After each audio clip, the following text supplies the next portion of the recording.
Hello dear students, last class में हम लोगों ने स्टार्ट किया था, आपको ओवरव्यू बताया था मैथमेटिकल फिजिक्स का।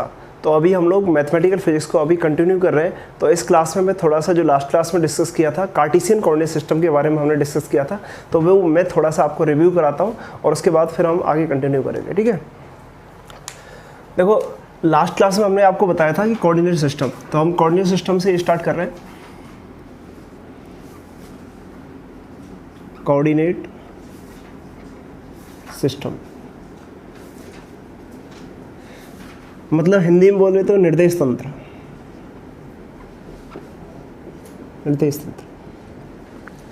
निर्देश तंत्र ऐसा निकाय जिसके द्वारा किसी कण की त्रिविम आकाश में, या फिर हम बोल सकते हैं आकाश में स्थित या स्पेस में स्थित किसी कण की स्थिति का निर्धारण जिस तंत्र के द्वारा किया जाता है उसको निर्देश तंत्र कहते हैं। ओके, तो वो आपका निर्देश तंत्र हो गया। फिर मैंने आपको इसका ये बताया था कि निर्देश तंत्र जो होते हैं वो आपके यहाँ पर, जैसे हम बात करते हैं orthogonal coordinate system, orthogonal coordinate system.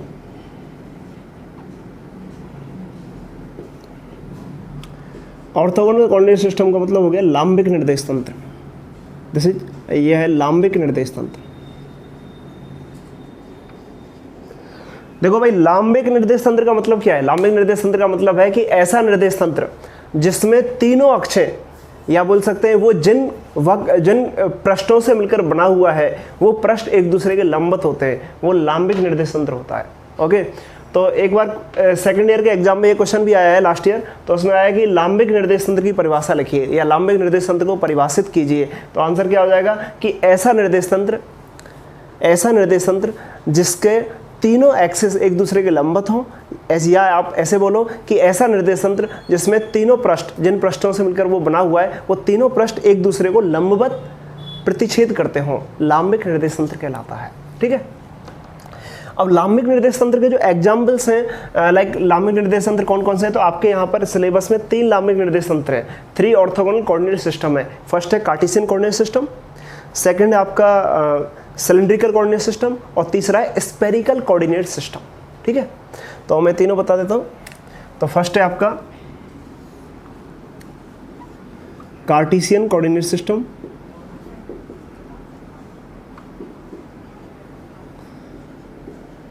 Coordinate system, कार्तीय निर्देश तंत्र। सेकंड है आपका सिलेंड्रिकल कोऑर्डिनेट सिस्टम, और तीसरा है आपका स्फेरिकल कोऑर्डिनेट सिस्टम।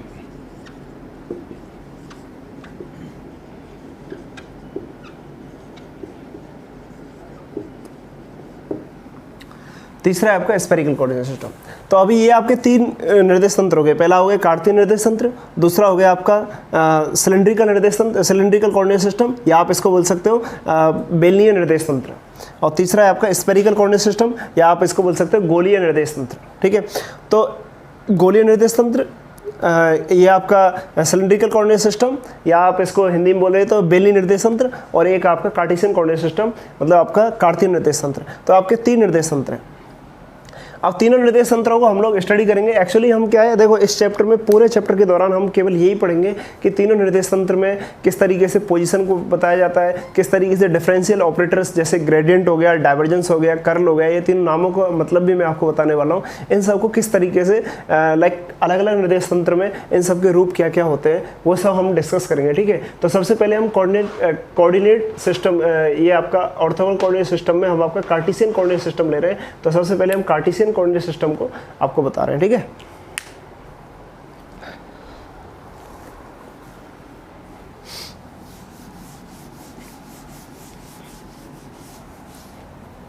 तो हम आपको बता रहे हैं कार्टेशियन कोऑर्डिनेट सिस्टम। ठीक है, कार्तीय निर्देश तंत्र,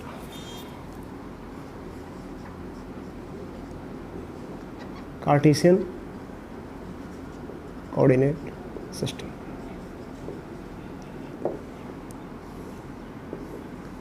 देखो कार्टेशियन कोऑर्डिनेट सिस्टम में क्या है, हिंदी में बोले तो कार्तीय निर्देश तंत्र, ठीक है, हिंदी में बोले तो कार्तीय निर्देश तंत्र। आप सभी इससे बहुत फेमिलियर हैं, ओके, 9th क्लास से पढ़ते आ रहे हो। कार्तीय निर्देश तंत्र में सबसे पहली बात होती है, कार्तीय निर्देश तंत्र क्या होता है। तो देखो कार्तीय निर्देश तंत्र में क्या रहता है कि आपके पास 3 एक्सिस होती है, X axis, Y axis, Z axis. कि अगर आप स्पेस में 3 एक्सिस या 3 वक्र या 3 लाइन इस तरीके से लेते हो कि वो तीनों एक दूसरे के लंबवत हैं, 3 लाइनें, तीनों स्ट्रेट लाइन है, जो वक्र होता है यहाँ पर वो स्ट्रेट लाइन होता है। तो अगर 3 लाइनें आप इस तरीके से लेते हो कि एक लाइन आपने इस तरीके से ड्रॉ कर दी, राइट, एक लाइन इसके लंबवत आप इस तरीके से ड्रॉ कर दो, और एक लाइन इन दोनों के लंबवत, अभी x और y ये ले लिया मान लो आपने, तो ये प्लेन को कवर कर लिया इसने, ये वाला जो प्लेन है इसको इसने कवर कर लिया, this is x direction and this is y direction, okay. अब z डायरेक्शन कहाँ लेना है, इस प्लेन के लंबवत आएगा इस तरीके से, तो ये z डायरेक्शन हो गया। तो अगर आपने इसको नेमिंग किया है x, दिस इज y, तो ये आपका z एक्सिस हो गया, क्लियर। हाँ, इस जब आप ये ड्रॉ करते हो ना, तो ड्रॉ करने के लिए आप थोड़ा सा थंब रूल का यूज किया करो, क्योंकि यहाँ पे एक साइक्लिक ऑर्डर में इनको ड्रॉ किया जाता है। तो आप यहाँ पे थंब रूल लगा सकते हो। दिस इज, अगर आप अपनी थम्स, अपनी उंगलियों को इस तरीके से एक्स एक्सिस की तरफ फैलाते हो ना, और वाई एक्सिस की तरफ इसको कर्ल करते हो, तो आपका जो थंब है ना वो आपको जेड डायरेक्शन रिप्रेजेंट करता है। तो इस तरीके से आप बोल सकते हो, this is X Y, this is Z direction. तो जेड डायरेक्शन को मैं यहाँ पे 3D में इस तरीके से रिप्रेजेंट करूँगा, ये जेड डायरेक्शन हो गया, ये आपका ओरिजिन हो गया, ठीक है। अभी देखो, अभी मुझे क्या है, अभी मुझे पार्टिकल का पोजीशन दिखाना है। तो पोजीशन अगर मैं रिप्रेजेंट करूंगा, तो पार्टिकल का पोजीशन दिखाने के लिए हम क्या करते हैं कि देखो, ये आपका इस तरीके से हो गया एक्स एक्सिस, ये आपका हो गया वाई एक्सिस, और ये आपका हो गया जेड एक्सिस, ठीक है। तो अभी मैं क्या करता हूँ, अभी सुविधा के लिए इस तरीके से ले लेता हूँ, ये आपने जनरली इस तरीके से बनाते हो। अभी मैं क्या लेता हूँ, इसको एक्स एक्सिस मान लेता हूँ, ठीक है, जैसे एक्स एक्सिस, इसको मैं वाई एक्सिस ले लेता हूँ, और ये मेरा जेड एक्सिस। तो अभी देखो ये वाले रूल का फॉलो कर रहा है, दिस इज, ये जो है ये एक्स एक्सिस है, ठीक है। तो आप अपनी फिंगर्स को इस तरफ एक्स एक्सिस की तरफ इस तरीके से करोगे, ठीक है, एक्स एक्सिस की तरफ अपनी फिंगर्स को फैलाओगे। तो देखो एक्स एक्सिस की तरफ फैलाओगे ना, तो इस तरीके से एक्स, ये एक्स डायरेक्शन हो गया। तो एक्स डायरेक्शन में जब फैलाओगे तो वाई डायरेक्शन, देखो वाई डायरेक्शन तो इधर है ना, तो वाई डायरेक्शन में जो कर्ल करोगे, तो इस तरीके से आप ये एक्स में फैला दिए, आप इसको वाई में कर्ल करोगे, ठीक है। तो जब वाई में इस तरीके से ये वाई डायरेक्शन हो गया और ये एक्स हो गया, तो एक्स से जब आप वाई में कर्ल करोगे ना, तो ये वाली डायरेक्शन आपको जेड एक्सिस देगा। तो ये थंब अप आ रहा है, तो ये जेड एक्सिस हो गया, ये ओरिजिन हो गया। अब किसी पार्टिकल की पोजीशन आपको बताना है इसमें, तो ये पॉइंट ले लिया आपने, कोई भी जनरल पॉइंट, तो ये जनरल पॉइंट के कोऑर्डिनेट हो गए x, y, z, राइट। अगर आप इसको ओरिजिन से, अब देखो हमने क्या बताया आपको कि ये निर्देश तंत्र की डेफिनेशन हो गई। निर्देश तंत्र ऐसा तंत्र जिसमें किसी कण की स्थिति के बारे में बताया जाता है, तो ये निर्देश तंत्र हो गया। ये आपने एक सिस्टम ले लिया, लास्ट क्लास में आप जाके देखो, वहाँ पे हमने डेफिनेशन दिया निर्देश तंत्र क्या होता है। अभी देखो, अभी हमें इसका पोजीशन बताना है, तो हम क्या करेंगे, ये जो पॉइंट है ना, ये फिक्स पॉइंट है जहाँ पर तीनों एक्सिस एक दूसरे को लंबवत काटती हैं, तो ये हमारा ओरिजिन हो गया। तो हम ओरिजिन से इसको कनेक्ट कर देंगे, तो ये इसका पोजीशन वेक्टर हो जाएगा। तो इस तरीके से हम इसको कनेक्ट कर रहे हैं, इससे ऐसे, ठीक है। तो ये इसका, ये पॉइंट हो गया P, तो ये इसका पोजीशन वेक्टर हो गया R वेक्टर, क्लियर। अभी देखो, अभी आपको R वेक्टर को अगर एस्टेब्लिश करना है तो आप इस तरीके से कर सकते हो। अगर आप यहाँ से, ये वाला जो पॉइंट है आपका, अगर आप इसको एक्स वाई जेड में या तीनों वेक्टर्स की फॉर्म में लिखना चाहते हो, तो आप इस तरीके से लिख सकते हो। यहाँ से आप एक परपेंडिकुलर इस तरीके से ड्रॉ करो यहाँ पे।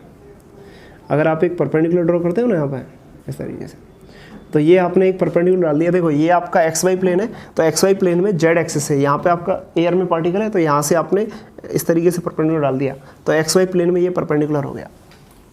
तो ये परपेंडिकुलर हो गया एक्स वाई प्लेन में। अभी देखो एक्स वाई प्लेन में अगर आप ये इस पॉइंट पे आकर मिल रहा है, तो ये पॉइंट हो गया, इस पे आकर के ये मिल रहा है, ये एक्स वाई प्लेन है, ठीक है। तो एक्स वाई प्लेन में अगर आप ओरिजिन से इसको मिलाओगे ना, तो ये इसका पोजीशन है, ये इस तरीके से इससे मिल गया इस तरीके से, ठीक है। तो ये इसका पोजीशन है, इस पॉइंट का नाम हमने मान लो इस तरीके से रख दिया, तो ये पॉइंट है ए, ओके। तो अभी आप क्या करो, अभी देखो एक्स एक्सिस तो जो है, एक्स एक्सिस जो है वो इस तरीके से, ये एक्स एक्सिस है। तो अभी आप क्या करो, इस पॉइंट से, अगर इसके पैरेलल में यहाँ पे बात करता हूँ, तो इस पॉइंट से एक्स एक्सिस पे जब परपेंडिकुलर डालोगे ना, तो इस तरीके से परपेंडिकुलर इस तरीके से गिरेगा। तो एक्स एक्सिस पे जब डालोगे ना, तो यहाँ पर ये इस तरीके से आपने मिला दिया, तो ये जो है वो परपेंडिकुलर है। एक्चुअली एक्स एक्सिस इस तरीके से, अभी मैं 3D में नहीं दिखा सकता, तो एक्स एक्सिस जो है वो इस तरीके से है। तो यहाँ पे परपेंडिकुलर जब आप डालोगे ना, तो ये परपेंडिकुलर है, यहाँ पर 90 डिग्री का एंगल दिखेगा आपको। इसी तरीके से जब आप वाई एक्सिस पे परपेंडिकुलर डालोगे ना, तो इस तरीके से ये भी आपका 90 डिग्री एंगल है, ओके, तो ये ओरिजिन हो गया। अभी आप देखो एक्स एक्सिस पे ये जितना काट रहा है ये इसका एक्स कोऑर्डिनेट हो गया, तो यहाँ से ये आपका ओरिजिन है और ये आपका एक्स कोऑर्डिनेट हो गया, तो ये वाला जो डिस्टेंस है ना ये आपका एक्स कोऑर्डिनेट हो गया। और वाई एक्सिस पे जितना काट रहा है ये आपका वाई कोऑर्डिनेट हो गया इस तरीके से, या आप इसको यहाँ पे भी दिखा सकते हो। ये एक रेक्टेंगल है, रेक्टेंगल मतलब एक आयत है, आयत की आमने सामने भुजाएं समान होती हैं, तो ये एक्स है तो ये भी एक्स हो गया, ये वाई है तो ये भी वाई हो गया, तो ये आपका वाई हो गया। क्लियर? अभी देखो आप, ये आपका ओरिजिन है, ये आपका ए है, एक्स वाई प्लेन में एक पॉइंट है, और ये आपका 3D में स्पेस में 3D स्पेस में एक पॉइंट है। अभी देखो आप, ये वाली जो एक्सिस है ना जेड एक्सिस, और ये वाली जो लाइन है ये दोनों एक दूसरे के पैरेलल हैं, तो ये यहाँ से एक्स वाई प्लेन तक आ रही है और ये भी यहाँ से एक्स वाई प्लेन तक आ रही है। ये दोनों पॉइंट है ना ये एक्स वाई प्लेन में है, ओ पॉइंट और ए पॉइंट दोनों पॉइंट एक्स वाई प्लेन में है, तो ये लाइन यहाँ से आ रही है ना इस तरीके से, तो आप बोल सकते हो कि ये जेड एक्सिस के पैरेलल है। तो ये वाली जो डिस्टेंस हो गई ना वो किसी भी पॉइंट से एक्स वाई प्लेन पर अगर आप गिरोगे तो जेड एक्सिस के पैरेलल जो डिस्टेंस है वो जेड हो गई, तो ये डिस्टेंस यहाँ से यहाँ तक जेड हो गया, ये डिस्टेंस जेड हो गया, ये एक्स हो गया, ये वाई हो गया और ये जेड हो गया। तो अभी आप यहाँ पे आर वेक्टर आप यहाँ से निकाल सकते हो। देखो इसको मैं एक वेक्टर लिख सकता हूँ यहाँ से यहाँ तक का इस तरीके से, तो ये भी एक वेक्टर है और ये भी एक वेक्टर है, ठीक है। तो इस तरीके से आप बोल सकते हो, और ये भी आपका एक वेक्टर हो गया, ठीक है। तो अभी आपके पास एक ट्रायंगल मिल गया ओ, और इसका पॉइंट का नाम हो गया ए, और इसका नाम दे देता हूँ मैं एम, और इसका नाम दे देता हूँ एन, ठीक है। तो अभी आप ट्रायंगल ओ एम ए में आप चेक करो, और एक ट्रायंगल ओ ए पी, तो हम दो ट्रायंगल यहाँ पे पकड़ने वाले हैं। एक ट्रायंगल मैं यहाँ पे ले रहा हूँ ओ एम ए, और एक ट्रायंगल ले रहा हूँ भैया ओ ए पी, ठीक है। दोनों ट्रायंगल मैं यहाँ पे पकड़ने वाला हूँ। तो अभी इस ट्रायंगल में आप पकड़ो, इस ट्रायंगल में आप क्या देख रहे हो, देखो आपका एक वेक्टर है इस तरीके से, यहाँ से यहाँ तक ये वाला वेक्टर हो गया, फिर एक ये वेक्टर है इस तरीके से, और ये भी आपका एक वेक्टर हो गया, एक सदिश हो गया, ठीक है। तो इस तरीके से यहाँ पे तीन सदिश हैं, और तीनों सदिश एक ट्रायंगल में प्रेजेंट है। तो आप क्या जानते हो, आपने एक ट्रायंगल रूल पढ़ा है ना कि वेक्टर एडिशन का ट्रायंगल रूल, वेक्टर एडिशन सदिशों का संयोजन। तो सदिशों का जो संयोजन होता है ना, तो वो संयोजन का एक रूल है जो आपने 12th क्लास में पढ़ा है, ट्रायंगल रूल, ट्रायंगल रूल। तो सदिशों के संयोजन का जो ट्रायंगल रूल है वो क्या कहता है, यदि आपके पास एक वेक्टर इस तरीके से, दूसरा वेक्टर आपके पास इस तरीके से, जो यहाँ पहला वाला जो वेक्टर है ना, इस वेक्टर का जो एंड है, दूसरा वेक्टर यहाँ से स्टार्ट हो रहा है, ये इसका टेल है दूसरे वेक्टर का, तो ये आपके पास ए वेक्टर है और ये आपके पास बी वेक्टर है। तो ये जो वेक्टर होगा ना जो पहले के एंड से और दूसरे के एंड तक, पहले के ये टेल से और दूसरे वेक्टर के एंड तक जा रहा है, तो ये वाला जो वेक्टर है ना इस तरीके से, तो इस वेक्टर को आप कहोगे this is A vector plus B vector, A plus B, okay. तो इस तरीके से आप बोल सकते हो कि यदि तीन वेक्टर्स इस तरीके से प्रेजेंट हो कि एक वेक्टर ये हो गया, एक वेक्टर ये हो गया और एक वेक्टर इस तरीके से होता है। इस ट्रायंगल में आप देख रहे हो ना, पहला वेक्टर ये हो गया, दूसरा वेक्टर ये हो गया, तीसरा जो वेक्टर है ना वो पहले वेक्टर के टेल से स्टार्ट हो रहा है और दूसरे वेक्टर के हेड तक जा रहा है। तो ये वाला वेक्टर जो है इसके टेल को इसके हेड से ऐड कर रहा है डायरेक्ट, तो इसका मतलब ये इन दोनों का रिजल्टेंट है। तो आप बोल दोगे ए वेक्टर प्लस बी वेक्टर बराबर ए वेक्टर प्लस बी वेक्टर, तो ये वेक्टर एडिशन हो गया, ठीक है। तो यहाँ पर अगर आप चेक करते हो ना, तो यहाँ पर ट्रायंगल में आप चेक करो, तो ये वाले ट्रायंगल में पकड़ रहा हूँ, देखो ट्रायंगल ओ एम ए, तो इन ट्रायंगल ओ एम ए, तो ओ एम ए अगर ट्रायंगल में मैं देखता हूँ, तो इन ट्रायंगल ओ एम ए में आप क्या देख रहे हो कि ओ एम, देखो ये वेक्टर है, ये वेक्टर है और ये वाला वेक्टर है, तो this vector plus this vector is equal to this vector, ठीक है। तो ये वेक्टर हो गया ओ एम, तो in triangle O M A, O M vector this is m, okay, om vector is equal to m a vector, sorry, om vector plus ma vector, om vector plus ma vector is equal to oa vector, तो ये आपका oa vector होगा। तो देखो ये दोनों vectors का addition आपने किया तो ये आपका रिजल्टेंट आ गया। देखो पहला वेक्टर ऐसे स्टार्ट हो रहा है ना, यहाँ से यहाँ स्टार्ट हो रहा है, दूसरा वेक्टर जो है वो इसके हेड से ऐसे जा रहा है यहाँ पर, और जो तीसरा वेक्टर है ना वो पहले के टेल से, पहला जहाँ से स्टार्ट हुआ था पहले के जिस स्टार्टिंग पॉइंट से दूसरे के एंड पॉइंट तक जा रहा है इस तरीके से, तो जैसा कि यहाँ पर हो रहा है। तो आप बोल सकते हो O M plus M A is equal to O A. अब ओ एम का मैग्नीट्यूड कितना है, आप देखो ये वाले पॉइंट के कोऑर्डिनेट है एक्स वाई जेड, तो एक्स वाई प्लेन में यहाँ पे एक्स को कितना काट रहा है, ये एक्स काट रहा है एक्स एक्सिस को, वाई एक्सिस को कितना काट रहा है, वाई पे काट रहा है, तो आप क्या बोलते हो कि ओ एम वेक्टर जो है ना वो एक्स हो गया, मैग्नीट्यूड ऑफ एक्स हो गया। वेक्टर को कैसे लिखते हैं, मैग्नीट्यूड इनटू डायरेक्शन। डायरेक्शन क्या है, एक्स एक्सिस के अलॉन्ग जो डायरेक्शन होता है उसको हम आई कैप बोलते हैं, ठीक है।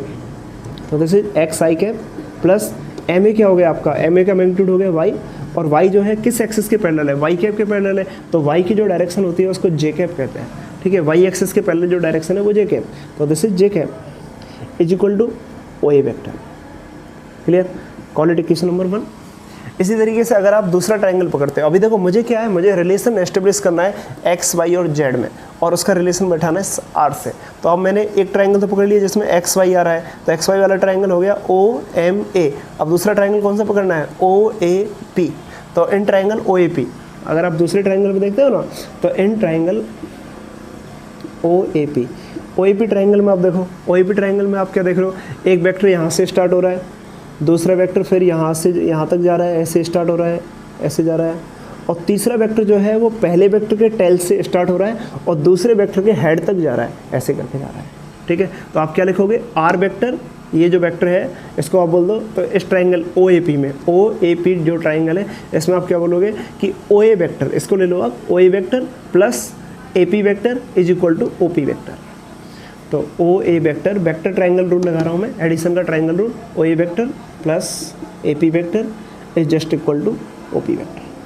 क्लियर, ओ ए वेक्टर का मैग्नीट्यूड अगर आप देखते हो तो ओ ए वेक्टर इस तरीके से इज ए पी वेक्टर, तो O A vector is equal to, जैसे मैंने इक्वेशन फर्स्ट में फाइंड किया है कि ओ A vector is equal to क्या है, एक्स आई कैप प्लस वाई जे कैप। तो मैं यहाँ पुट कर रहा हूँ एक्स आई कैप प्लस वाई जे कैप, तो ये मैंने पुट किया है ओ ए वेक्टर की जगह। अब ए पी वेक्टर की लेंथ कितनी है, जेड, और डायरेक्शन क्या है, जेड एक्सिस के पैरेलल है।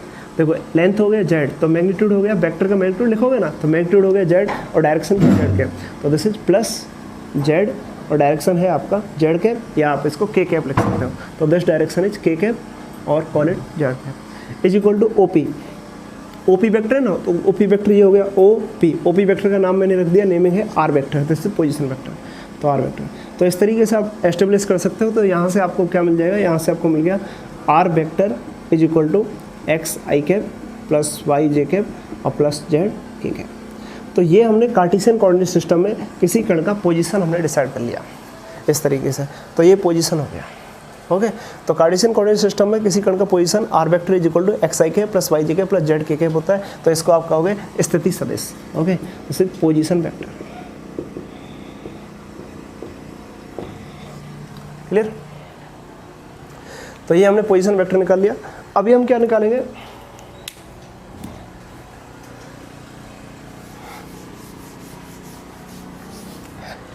अभी हम कार्टेशियन कोऑर्डिनेट सिस्टम में किसी कण का डिस्प्लेसमेंट हम निकाल रहे हैं, ठीक है, विस्थापन। तो विस्थापन अगर आप निकालोगे ना, तो डिस्प्लेसमेंट क्या होता है, एक पोजीशन से दूसरे पोजीशन का डिफरेंस। तो एक पोजीशन से दूसरे पोजीशन का डिफरेंस निकालोगे ना, तो आप क्या लिख सकते हो इसको, आप इस तरीके से लिख सकते हो कि आपके पास आर वेक्टर आ गया, R vector is equal to x I cap plus Y J cap plus Z के कैप।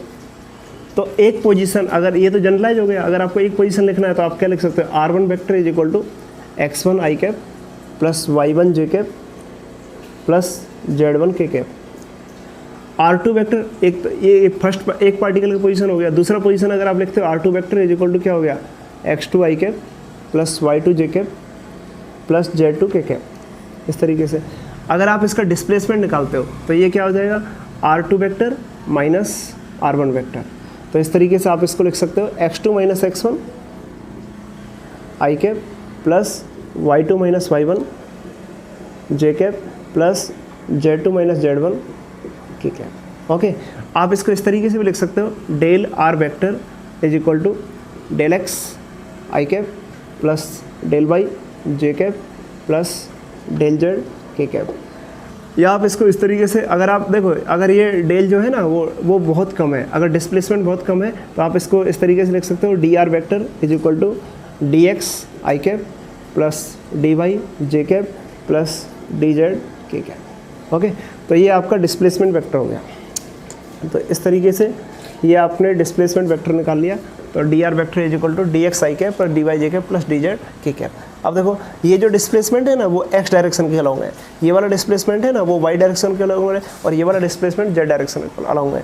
लेकिन जब मैंने इसको डेरिवेटिव फॉर्म में लिखा है, डेरिवेटिव फॉर्म में लिखा है, इसका मतलब ये हो गया कि डेरिवेटिव फॉर्म में लिखने पर ये डिस्प्लेसमेंट जो है वो बहुत ही कम है, ठीक है, it is very small distance, very small displacement. Okay, तो आप इसको डिस्प्लेसमेंट वेक्टर को इस तरीके से जनरली अगर हम लिखें तो इसको हम इस तरीके से लिखते हैं लाइन एलिमेंट। एक्चुअली हम इसको क्या बोलते हैं, कार्टेशियन कोऑर्डिनेट सिस्टम का लाइन एलिमेंट। तो अगर हम लाइन एलिमेंट लिखें ना तो लाइन एलिमेंट, तो कार्टेशियन कोऑर्डिनेट सिस्टम में अगर लाइन एलिमेंट लिखें तो लाइन एलिमेंट को इस तरीके से आप दिखा सकते हो। देखो एक लाइन के अकॉर्डिंग ही तो है, इसमें आप क्या जा रहे हो, देखो ये आर वेक्टर हो गया, ये आर वेक्टर हो गया, आर वेक्टर में थोड़ा सा अगर आप आगे बढ़ते हो ना तो ये डी आर वेक्टर हो गया, तो this is D R vector, D R vector.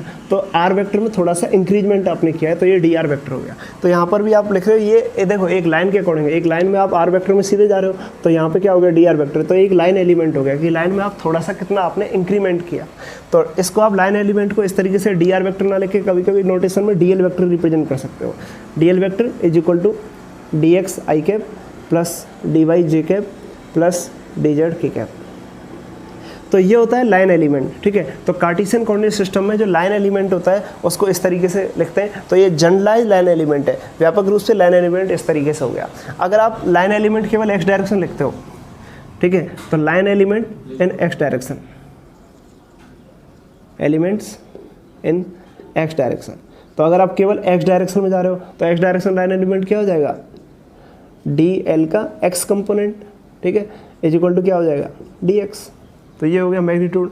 और डायरेक्शन लिखते हो ना तो डायरेक्शन में क्या हो जाएगा, वेक्टर फॉर्म में अगर लिखोगे तो D L vector is equal to, अगर आप केवल एक्स डायरेक्शन में डिस्प्लेस हो रहा है, वाई और डायरेक्शन में और जेड डायरेक्शन में क्या हो जाएगा, जीरो। तो ये वाला पार्ट हम जीरो कर लेंगे।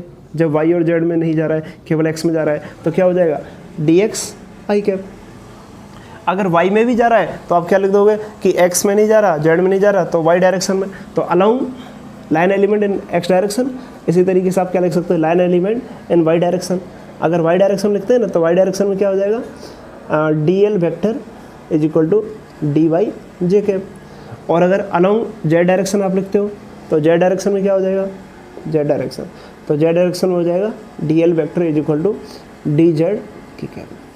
तो इस तरीके से एक्स वाई जेड डायरेक्शन में भी आप इस तरीके से लिख सकते हो। अगर डिस्प्लेसमेंट ओनली एक्स डायरेक्शन में, ओनली एक्स डायरेक्शन में है तो डी एक्स आई कैप, ओनली वाई डायरेक्शन में है तो डी वाई जे कैप, ओनली जेड डायरेक्शन में तो डी जेड के कैप। और अगर तीनों डायरेक्शन में है ना, जनरलाइज है, तो स्पेस में आप कहीं भी जा रहे हो तो वहाँ पे आपको लाइन एलिमेंट दिखाना है। तो लाइन एलिमेंट स्पेस में स्थित, अगर थ्री डी स्ट्रक्चर है आपके पास, तो 3D स्ट्रक्चर में अगर आपको लाइन एलिमेंट दिखाना है तो वहाँ पे आपको जनरलाइज लाइन एलिमेंट जो होगा वो जनरलाइज अगर आपको दिखाना है तो D L vector is equal to D x I cap plus D Y J cap plus D Z के कैप होगा, ठीक है।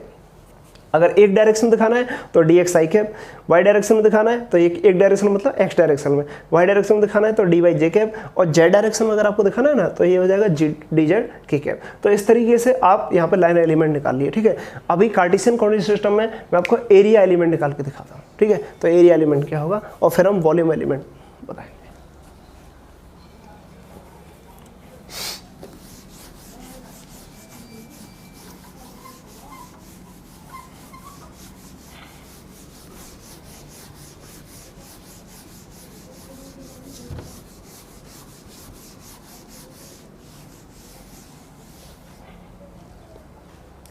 अभी देखो, अभी हम आपको कार्टेशियन कोऑर्डिनेट सिस्टम में एरिया एलिमेंट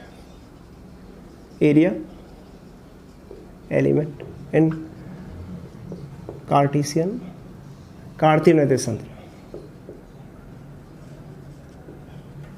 कोऑर्डिनेट सिस्टम। तो कार्टेशियन कोऑर्डिनेट सिस्टम में हम एरिया एलिमेंट आपको बता रहे हैं। तो एरिया एलिमेंट आप देखोगे तो एरिया एलिमेंट को किससे रिप्रेजेंट करोगे, डी ए से, ठीक है।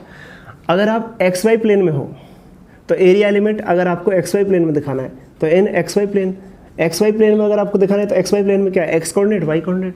तो एरिया एलिमेंट क्या हो जाएगा आपका D X line element into में डी वाई लाइन एलिमेंट, तो D x into D Y. इस तरीके से आप दिखा सकते हो। ये तो हो गया केवल मैग्नीट्यूड फॉर्म में।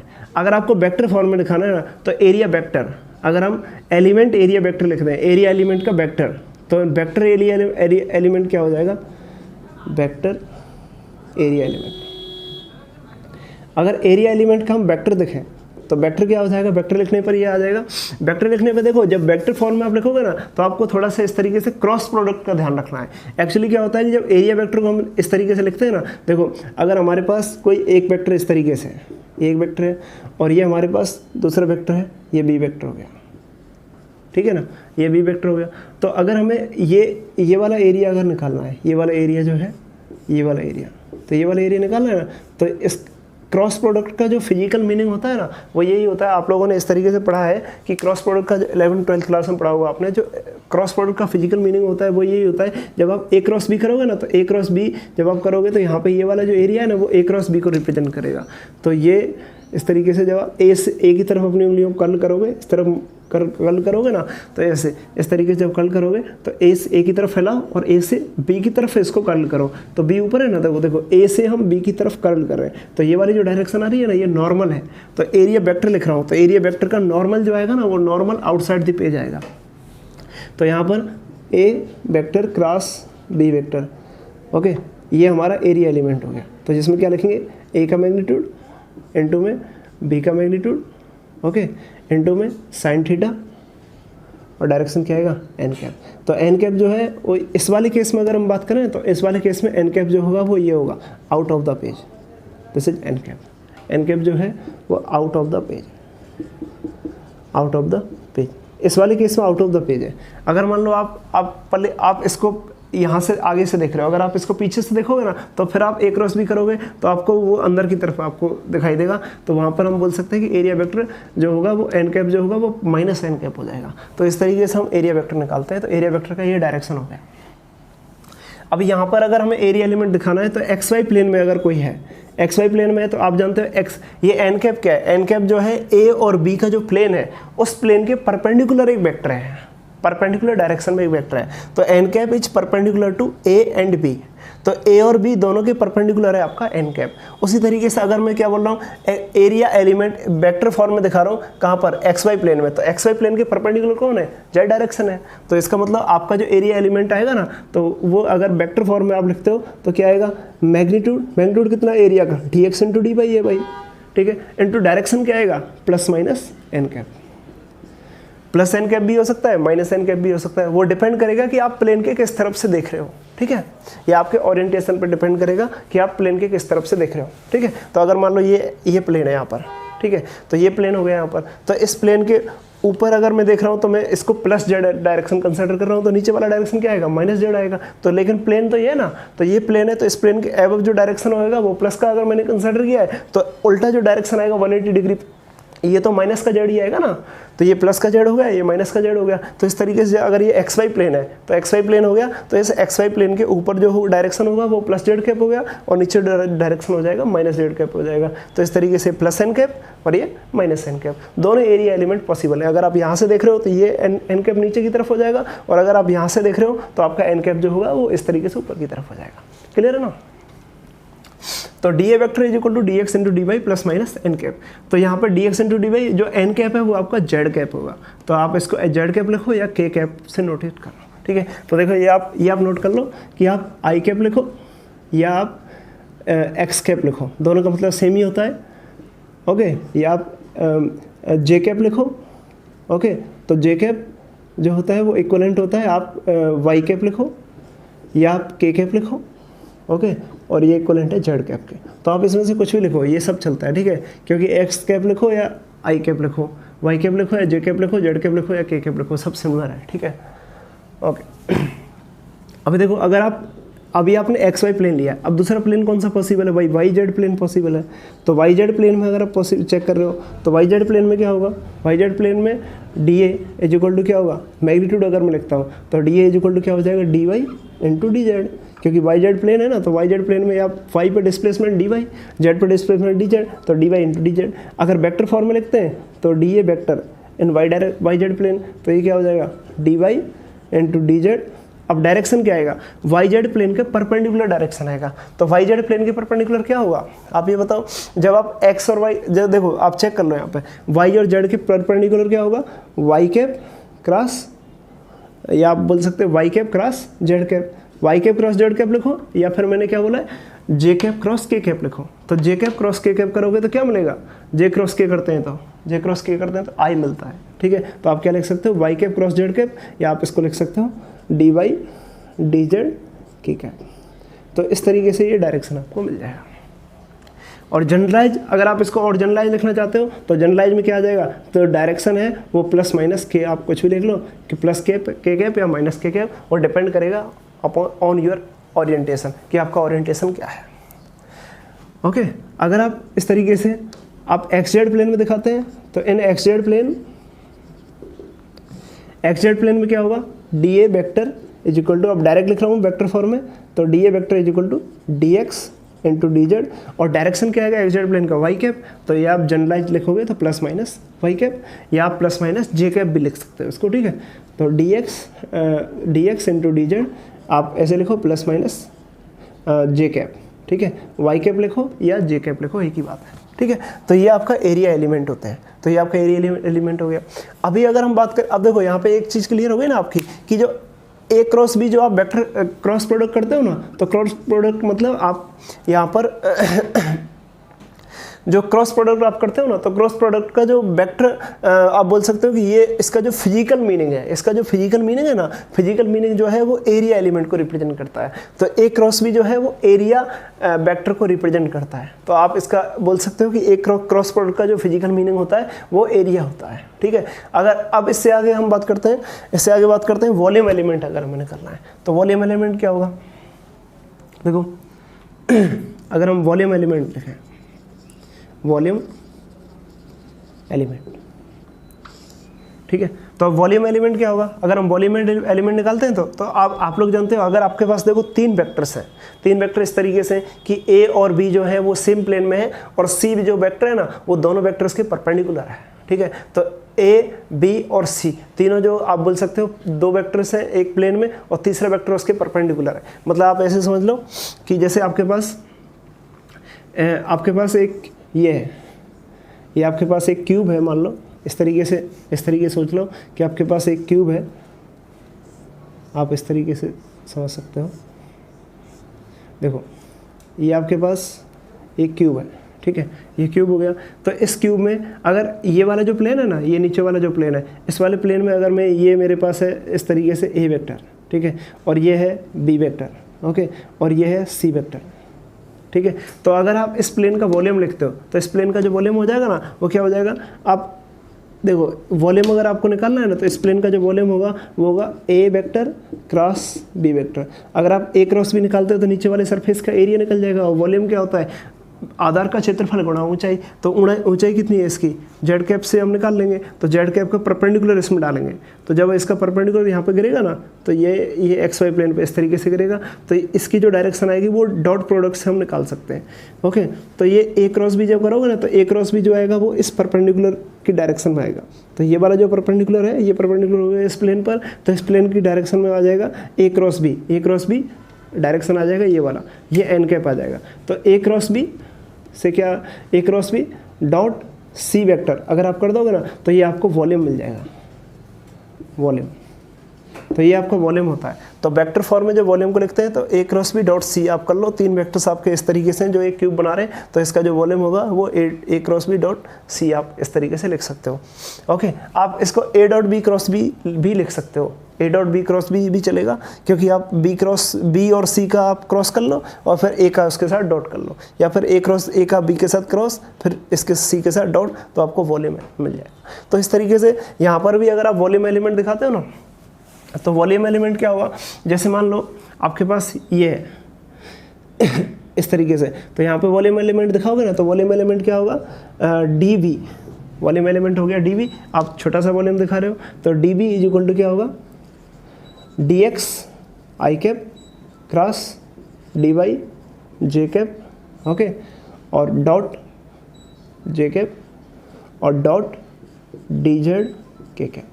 देखो तीन वेक्टर है आपके पास, तो एक आपका एक्स वाई प्लेन है, तो एक्स वाई प्लेन है जो दोनों वेक्टर हैं दोनों को मैंने क्रॉस कर दिया, और डॉट किसके साथ कर दिया, जेड के साथ कर दिया। तो जो जेड डायरेक्शन में जो वेक्टर है उसके साथ डॉट कर दिया, तो मेरे को छोटा सा वॉल्यूम मिल जाएगा, तो जिसका लेंथ है डी एक्स, जिसका विड्थ है डी वाई, और जिसका हाइट है डी जेड, ठीक है।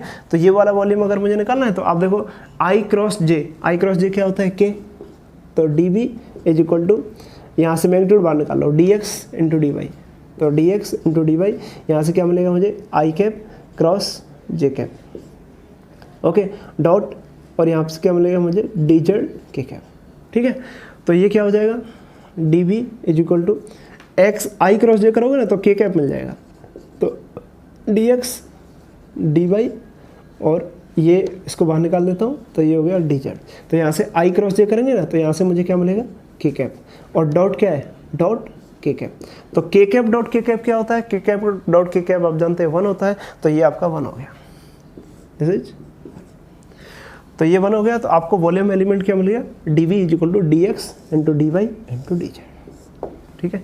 तो ये d v is equal to D x into D y into d z, ठीक है। तो आप बोल सकते हो वॉल्यूम जो होता है ना, वॉल्यूम में देखो कोई डायरेक्शन आई है, नहीं आई है, क्योंकि आपने ए क्रॉस बी डॉट किया है। तो जब आपने ए क्रॉस बी किया तो आपको एक वेक्टर मिला है, वेक्टर करने पे क्या मिला है, के कैप मिला है, लेकिन उसका डॉट प्रोडक्ट किया तो डॉट प्रोडक्ट से क्या मिलता है, स्केलर क्वांटिटी मिलती है। तो वॉल्यूम जो है ना वो आपका D x into D y into d z, ये क्या है, आपका स्केलर क्वांटिटी है, तो स्केलर क्वांटिटी हो गया। लेकिन वेक्टर जो आपका एरिया है, एरिया वेक्टर क्वांटिटी है, ठीक है। तो आपका एरिया जो होता है, अगर आप मैग्नीट्यूड की बात करते हैं तो एरिया मैग्नीट्यूड वाइज हो गया, लेकिन एरिया को वेक्टर से रिप्रेजेंट करते हैं, क्योंकि फिजिक्स की प्रॉब्लम्स को सॉल्व करने के लिए ना एरिया को वेक्टर फॉर्म में दिखाना पड़ता है।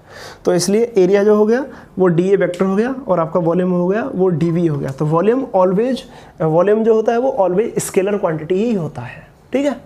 तो d v is equal to D x d y d z. तो कार्टेशियन कोऑर्डिनेट सिस्टम में आपने क्या देखा, कार्टेशियन कोऑर्डिनेट सिस्टम में आपने देखा कि देखो इस तरीके से, देखो मैं फिर से मेंशन कर देता हूँ आपको कि आपने कार्टेशियन कोऑर्डिनेट सिस्टम में देखा कि आपका लाइन एलिमेंट इन Cartesian coordinate system, Cartesian coordinate system, तो इन कार्टेशियन कोऑर्डिनेट सिस्टम में अगर आप लाइन एलिमेंट लिखते हो ना, तो line element d l vector is equal to क्या होता है, तो ये आपका लाइन एलिमेंट है, देखो इसका नाम लिख देते हैं लाइन एलिमेंट।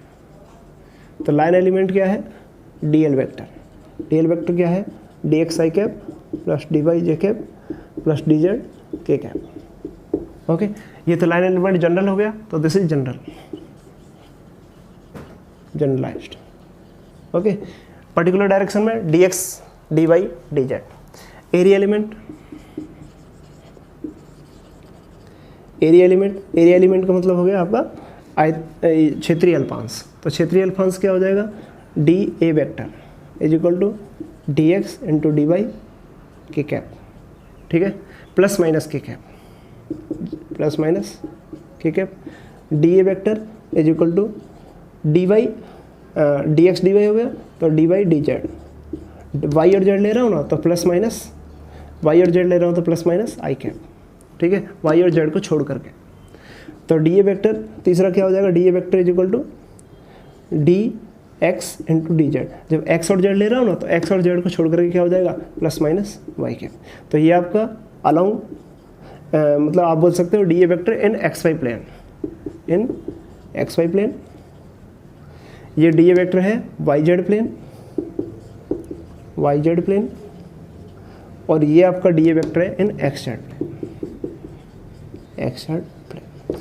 तो ये आपका इस तरीके से एरिया एलिमेंट हो गया। अभी वॉल्यूम एलिमेंट क्या हो गया, वॉल्यूम एलिमेंट आयतन अल्पांश। तो आपका आयतन अल्पांश क्या हो जाएगा, d v is equal to D x into D y into d z.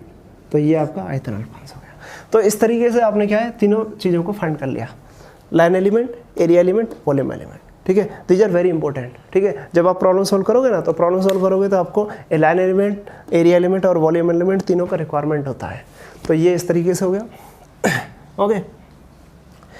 तो ये चीज़ हो गई, ठीक है। अभी हम इससे आगे जैसे हम बात करें तो इससे आगे हम अभी दूसरा हम कोऑर्डिनेट सिस्टम लेते हैं। तो दूसरा कोऑर्डिनेट सिस्टम होगा सिलेंड्रिकल कोऑर्डिनेट सिस्टम, और फिर अगला होगा स्फेरिकल कोऑर्डिनेट सिस्टम। तो उसमें भी हम इस तरीके से लाइन एलिमेंट, एरिया एलिमेंट और वॉल्यूम एलिमेंट तीनों को एस्टेब्लिश करेंगे, ठीक है। तो यहाँ पे इस लेक्चर में आपको नोटिस करने वाली बात यही है कि आपको इन तीनों को फाइंड करना था कि line element, area element, volume element क्या क्या होते हैं, ठीक है। तो ये जनरलाइज करके मैंने आपको दिखा दिया है, इस तरीके से होते हैं, ये सारी चीज़ें हमने निकाल दी हैं। और आप देखो दोनों पॉइंटों को नोट करना है, ये वाले पॉइंट को कि एरिया एलिमेंट जो होता है, देखो इन चीज़ों को, ये फिजिकल मीनिंग है इसका कि जब दो वेक्टर्स का क्रॉस प्रोडक्ट करते हो ना, तो ए क्रॉस बी, तो इस ए क्रॉस बी का जो मैग्नीट्यूड आता है ना, वो आपका एरिया को रिप्रेजेंट करता है, तो ये आपका एरिया हो गया, ठीक है। तो ए और बी जो दोनों वेक्टर्स हैं, अगर दोनों वेक्टर्स एडजॉइंट वेक्टर है, एक ही पॉइंट से दोनों स्टार्ट होते हैं, तो उनके द्वारा जो उसका अगर आप पैरेललोग्राम ड्रॉ करोगे ना, उसका अगर आप इसको बोलते हैं हिंदी में समांतर चतुर्भुज अगर ड्रॉ करोगे, तो जब आप समांतर चतुर्भुज ड्रॉ करोगे ना, तो आपको जो एरिया मिलेगा वो समांतर चतुर्भुज का एरिया होता है। और जब ए क्रॉस बी का जब ए और बी का जब क्रॉस करते हो, तो क्रॉस करने पे जो डायरेक्शन मिलता है ना, तो डायरेक्शन जो आता है या इकाई सदिश जो आता है वो इस एरिया के परपेंडिकुलर होता है, ठीक है। और एक पॉइंट आप ये नोट कर लेना कि a dot b cross c, a dot b cross c जब आप लिखोगे ना, तो ये आपके वॉल्यूम को रिप्रेजेंट करता है, ठीक है। तो ये वॉल्यूम होता है जिसमें ए vector, B vector, C vector जो होते हैं, या आप बोल सकते हो volume area of parallelogram, area of parallelogram, और ये होता है वॉल्यूम ऑफ पैरेललोपाइपेड, ठीक है। या आप इसको बोल सकते हो ये जो होता है वो आयतन है, ठीक है, ये आयतन है, और ये जो है आपका क्षेत्रफल है, ठीक है। तो ये आयतन हो गया, आयतन है घन का, ठीक है, या पैरेललोपाइपेड बोल दो या फिर घन बोल दो, आयतन है घन का, ठीक है। तो ये घन का आयतन, तो घन का आयतन ए डॉट बी क्रॉस सी से रिप्रेजेंट किया जाता है। यहाँ पे ए डॉट बी क्रॉस सी जो होते हैं वो जो आपका ये अगर ए बी सी तीनों को समान कर दे तो घन बनेगा, एक्चुअली घनाभ होता है, ठीक है। तो घनाभ का आयतन, तो घनाभ का आयतन यदि ए vector, B vector, C vector तीनों डिफरेंट है तो घनाभ होता है ना। तो घनाभ का आयतन ए डॉट बी क्रॉस सी से रिप्रेजेंट करते हैं यदि ए बी सी तीनों वेक्टर्स जो हैं उसकी साइड्स पे प्रेजेंट हो, ठीक है। और या फिर ए क्रॉस बी जो होता है वो एरिया ऑफ पैरेललोग्राम होता है, तो इस तरीके से रिप्रेजेंट करते हैं। तो ये आपका इस तरीके से हो गया। और आपको देखो क्रॉस प्रोडक्ट करना आना, ये आता है ना आपको क्रॉस प्रोडक्ट, जब आप कर लेते हो ना, तो क्रॉस प्रोडक्ट जब आप करते हो तो ए क्रॉस बी जब करते हैं ना, तो ए की तरफ अपनी उंगलियों को फैलाओ और फिर बी की तरफ उसको कर्ल करो। तो जैसे मान लो ए वेक्टर इधर है, तो ए की तरफ अपनी उंगली फैलाओ, फिर बी की तरफ उसको कर्ल करो, तो ये आपको जेड डायरेक्शन दिखाता है। तो इस तरीके से आपको ये थोड़े चीज़ें आना चाहिए। तो अगर ये आपका क्लियर है ना, तो आप इस तरीके से पूरा मैथमेटिकल फिजिक्स बहुत आसान होगा आपके लिए। तो इस तरीके से हम करेंगे। तो इससे आगे हम अगले नेक्स्ट लेक्चर में हम आपको सिलेंड्रिकल कोऑर्डिनेट सिस्टम डिस्कस करेंगे, और फिर हम आपको स्फेरिकल कोऑर्डिनेट सिस्टम डिस्कस करेंगे। फिर हम इन डिफरेंट कोऑर्डिनेट सिस्टम जो आते हैं इन सब का एक जनरलाइज कोऑर्डिनेट सिस्टम पढ़ेंगे। सबसे लास्ट में वो होता है कर्विलिनियर कोऑर्डिनेट सिस्टम, ठीक है, वक्ररेखीय निर्देश तंत्र। तो वक्ररेखीय निर्देश तंत्र इन सब का जनरलाइज होता है। तो पहले मैं इन सब के बारे में आपको बताऊंगा, फिर जनरलाइज कोऑर्डिनेट सिस्टम आपको पढ़ाऊंगा, और फिर आपको बताऊंगा कि जनरलाइज कोऑर्डिनेट सिस्टम में कुछ पॉइंटों के नाम आप रखो, कुछ पॉइंट्स को आप रखो, तो वहाँ पर रखने पर आपको कार्टेशियन मिल जाएगा, उसी से आपको सिलिंड्रिकल मिल जाएगा, और उसी से आपको स्फेरिकल मिल जाएगा, ठीक है। ओके, तो इसको हम अभी स्टॉप करते हैं। Thank you very much.